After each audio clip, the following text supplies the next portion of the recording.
Akhir-akhir ini kopi luwak sedang banyak dibincangkan ya. Bahkan sudah dikenal dari zaman kolonial Belanda loh. Hah? Masa? Udah dikenal dari zaman kolonial Belanda? Iya, itu benar. Karena pada awal abad ke-18, Belanda membuka sebuah perkebunan kopi yang berada di Pulau Jawa dan Sumatera. Pada era tanam paksa, Belanda melarang para pekerjanya untuk memetik buah-buah kopi tersebut untuk konsumsi pribadi. Akan tetapi, penduduk lokal ingin sekali mencoba minuman kopi yang terkenal itu. Kemudian, para pekerja perkebunan akhirnya menemukan bahwa ada sejenis musang yang gemar memakan buah kopi. Tetapi hanya daging buahnya yang tercerna, kulit dan ari biji kopinya masih utuh dan tidak tercerna. Kabar mengenai kenikmatan kopi aromatik ini akhirnya tercium oleh warga Belanda pemilik perkebunan. Maka kemudian kopi ini menjadi kegemaran orang kaya Belanda karena kelangkaannya serta proses pembuatannya yang tidak lazim. Kopi luwak pun adalah kopi yang sangat mahal sejak zaman kolonial. Pada saat pemerintahan Jepang, pemerintah Jepang mengganti tanaman perkebunan kopi, tembakau, dan teh dengan tanaman kina karena tanaman kina dapat dijadikan sebagai obat malaria bagi tentara Jepang. Emangnya mereka bisa membuat kopi? Organ pernafasan mungkin, atau ada semacam kemampuan yang hanya luwak punya? Atau apakah mereka bisa membuat kopi dari organ pencernaan? Tapi kenapa kopi luwak bisa disebut kopi luwak? Bukan, penjelasannya sangat simpel kok.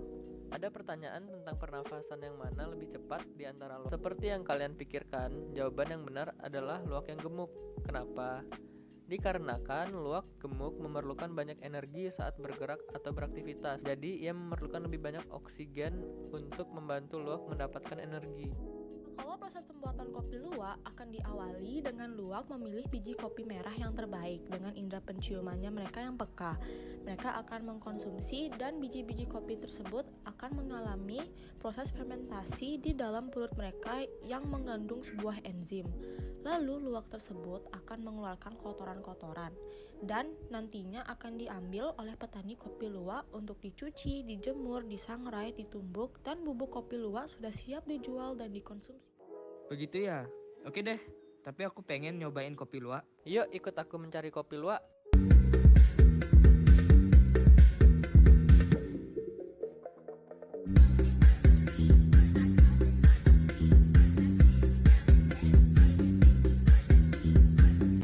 Nah, ini nih tempatnya, bertempat di Tegalalang, Gianyar, Alasharum. Nah, tempat ini adalah sebuah agrowisata yang menyediakan proses pembuatan kopi luwak dan kamu bisa membeli produk-produk mereka di sini. Wow, keren sekali. Ngomong-ngomong, coffee shop di Indonesia masih menggunakan kopi impor atau kopi lokal ya? Menurut Deputi Gubernur BI Doni P. Juwono, impor kopi Indonesia semakin meningkat yang dapat mengancam penghasilan kopi lokal dan ekspor kopi terus menurun. Hal ini terjadi karena demam kopi yang menjadi lifestyle di kalangan milenial.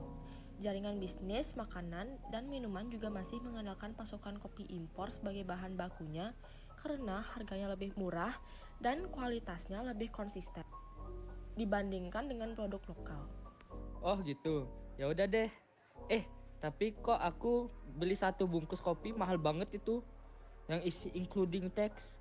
Itu maksudnya gimana ya? Itu namanya pajak. Membayar pajak merupakan salah satu kewajiban untuk warga negara kita. Pajak merupakan salah satu sumber bagi negara untuk melakukan pembangunan. Dengan membayar pajak, diharapkan dana tersebut bisa digunakan untuk kepentingan seluruh masyarakat, bukan hanya untuk para pejabat atau petinggi lainnya. Pajak mempunyai fungsi yang sangat penting untuk pembangunan sebuah negara. Di tempat yang sudah kita kunjungi, lebih tepatnya agrowisata kopi luwak, tentunya kita juga sudah membayar pajak secara tidak langsung jika kita membeli kopi atau produk lainnya yang dijual oleh mereka di sana, yang dimana ini disebut dengan PPN. PPN adalah pajak pertambahan nilai yang merupakan pemungutan pajak terhadap setiap transaksi atau perdagangan yang melibatkan jual beli produk. Dari narasumber yang kita dapatkan, customer membayar pajak total 17,5%, 10,6% merupakan PPN dan 6,9%-nya merupakan pajak servis atau pelayanan. Berarti including tax itu udah termasuk bayar pajak ya? Iya, benar itu. Di Alas Harum hari ini sangat ramai ya, padahal tempat lainnya di sekitar sini nggak ramai banget. Nah, itulah pentingnya promosi. Promosi itu adalah suatu kegiatan atau usaha untuk memberitahukan, menawarkan, mempengaruhi, atau memperkenalkan produk atau jasa kepada calon konsumen, dengan tujuan meningkatkan penjualan, kesadaran, dan loyalitas merek. Kebetulan Alas Harum menggunakan dua cara, yaitu metode agrowisata, dan mereka juga menjual produk-produk kopinya di sana. Dalam metode agrowisata, Alas Harum menawarkan pemandangannya yang indah, serta mereka menawarkan spot-spot foto menarik untuk menarik perhatian para konsumen-konsumen baik dalam negeri ataupun luar negeri. Mereka juga menawarkan produk-produk kopinya. Ngomong-ngomong soal kopi, Alas Harum ini menggunakan kemasan primer aja loh, karena mereka hanya menggunakan satu pembungkus berupa sealed foil packaging. Kelemahannya yang digunakan dalam kemasan primer ini yakni produk yang terbungkus kurang aman serta tidak tahan lama karena hanya dilindungi oleh satu lapisan saja. Namun kemasan model seperti ini mampu mencegah masuknya udara serta kos yang dikeluarkan juga lebih rendah. Kira-kira luwak liar bisa nggak menghasilkan biji kopi yang bagus? Bisa aja sih, tapi menurut Raharjo tahun 2013 tentang kopi luwak liar, yaitu pertama, kalau produksi kopi luwak liar yang terjadi di alam biasanya berada di perkebunan yang berdekatan dengan hutan, karena memang di wilayah hutan masih terdapat banyak populasi luwak. Kopi luwak dikumpulkan dari setiap hari dengan cara mencari tempat-tempat yang biasa digunakan oleh luwak untuk membuang kotoran. Beberapa tempat yang sering dijadikan tempat pembuangan kotoran musang adalah rerumputan di bawah pohon kopi, di atas kayu kering, di atas ranting-ranting kering, di atas batu atau tanah yang keras, dan bahkan di atas plafon rumah. Hasil penangkaran merupakan cara lain yang digunakan untuk memperoleh kopi luwak. Cara ini dilakukan untuk mengatasi kesulitan dalam memperoleh dan mengumpulkan kopi luwak liar. Dalam produksi kopi luwak tangkar, kondisi pemeliharaan luwak sangat diperhatikan. Luwak harus dikandangkan sendiri karena percampuran dengan luwak lain dapat menyebabkan luwak saling bunuh-membunuh. Jadi luwak liar agak susah ya dicari biji kopinya. Benar itu, karena mereka mengeluarkan kotoran di tempat yang berbeda-beda. Aku mau nanya nih. Iya, nanya apa? Nah, misalnya nih ya, Alas Harum mampu menghasilkan 2000 gram biji kopi dalam minggu pertamanya. Dengan adanya penambahan luwak, maka jumlah biji kopi yang dihasilkan ikut bertambah. Sehingga Alas Harum mampu menambah produksi biji kopi sebanyak 100 gram per minggunya. Jika perkembangan produksi biji kopinya konstan setiap minggunya, berapa jumlah biji kopi yang dihasilkan pada minggu ke-12? Hitung aja pakai rumus deret aritmatika yang dipelajari di sekolah. Emang gimana caranya? Wah, kamu pintar matematika ternyata, Nat. Iya dong. Jadi hasil pertamanya adalah U1 sama dengan 2000 atau A sama dengan 2000. Penambahannya yaitu B sama dengan 100. Jadi berapa hasil pada minggu ke-12 atau U12? Di sini kita menggunakan rumus baris aritmatika. UN sama dengan A plus K kurung N min 1 tutup kurung B. Nah, N ini adalah bilangan ke N. Jadi kita ganti N dengan 12 dan kita substitusikan A dan B. Nah, sehingga pada minggu ke-12 jumlah biji kopi yang dihasilkan oleh Alas Harum 3100 biji.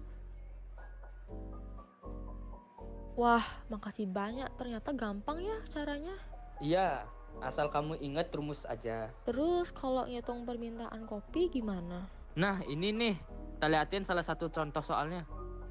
Di sini kita ketahui bahwa fungsi untuk laju permintaan kopi adalah fungsi fx, dan kita akan mencari nilai x di mana laju permintaan akan bernilai sama dengan 0.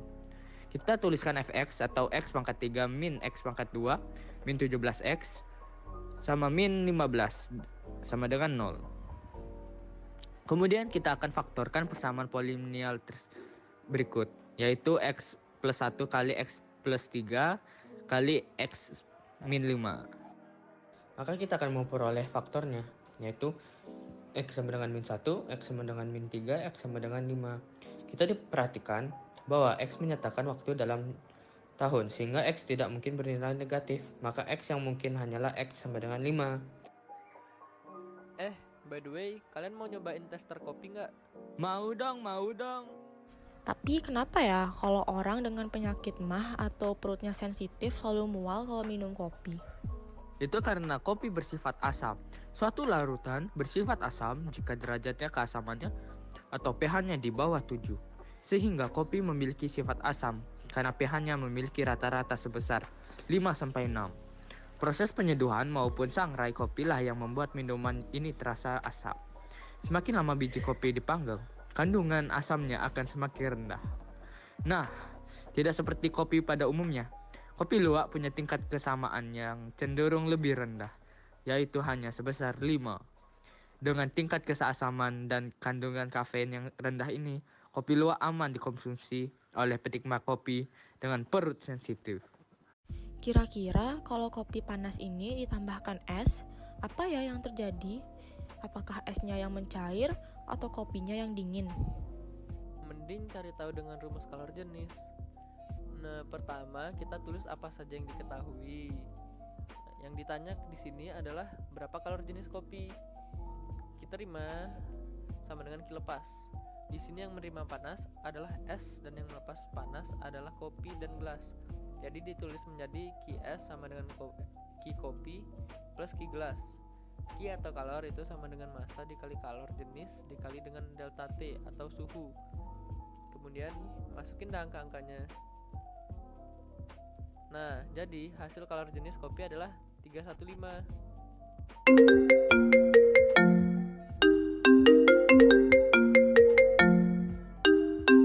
Wait for a second. Hi bro, I'm going to Bali next week because I heard that Balinese luwak coffee is special. But is it true if the luwak coffee is that expensive? It is indeed expensive, but it's worth the price. It's 850,000 rupiah for 200 grams. Isn't it too expensive for just a coffee? That's a normal price for one pack of luwak coffee. Really? What makes you think it is worth the price? Well, firstly, kopi luwak, the coffee bean or specialty coffee, is digested by, fermented within, and then excreted by the Asian palm civet, popularly called a luwak in Indonesia, but found throughout South and Southeast Asia. Wow, so from all the coffee beans the farmers pick, only a small amount of them will be used to make luwak coffee. Being a luwak coffee farmer is certainly a labor of love.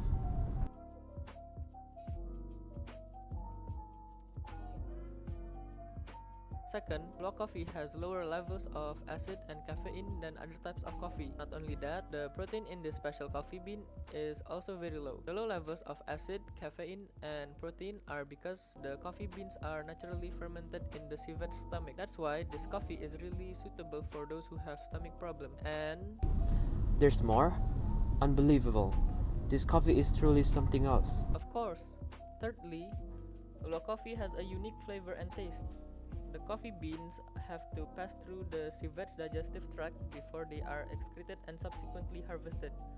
The hyperactive digestive system of the civets help remove most of the bitter aftertaste of the coffee bean. You really make me can't wait to enjoy the heavenly taste of luwak coffee. As you should. In conclusion, the high price of luwak coffee is reasonable. It takes a long time to produce and has special features which other types of coffee don't have, like it has lower levels of acid and caffeine, which helps people with sensitive stomachs be able to drink coffee but still taste unique and absolutely amazing. So what luwak coffee gives you is worth the price. Can't wait to try this amazing coffee. I will make sure to buy you and other this coffee. See you.